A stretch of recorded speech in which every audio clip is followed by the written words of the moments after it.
বন্ধুসকল, সাংস্কৃতিক জগতৰ বাবে পুনৰ এটি আহি পৰিছে দুখবৰ। হয় বন্ধুসকল, আপোনালোকে ঠিকেই শুনিছে।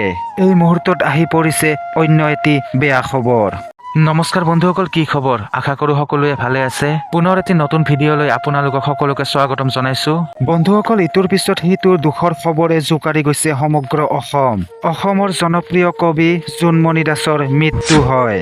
কবি জোনমণি দাসৰ অকাল মৃত্যুৱে সকলোকে কন্দুৱাইছে। বন্ধুসকল, তেওঁ অসমীয়া কবিতা লগতে শিশু সাহিত্যিকলৈ বহুখিনি অৱদান আগবঢ়াইছে। নিজৰ লেখাৰ জৰিয়তে অসংখ্য অসমীয়াৰ হৃদয় স্পৰ্শ কৰিছিল জনপ্ৰিয় কবি জোনমণি দাসে। তেওঁ অসমীয়া সাহিত্যিক জগতখনক অসীমভাৱে সমৃদ্ধ কৰিছিল। বন্ধুসকল, তেখেতে কবি হোৱাৰ উপৰিও তেওঁ এগৰাকী চিত্ৰশিল্পীও আছিল। বন্ধুসকল, আমাৰ চেনেলৰ তৰফৰ পৰা তেখেতলৈ বিদেশী আত্মাৰ চিৰশান্তি কামনা কৰিছোঁ।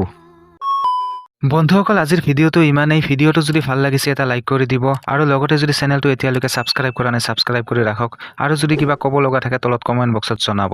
ধন্যবাদ।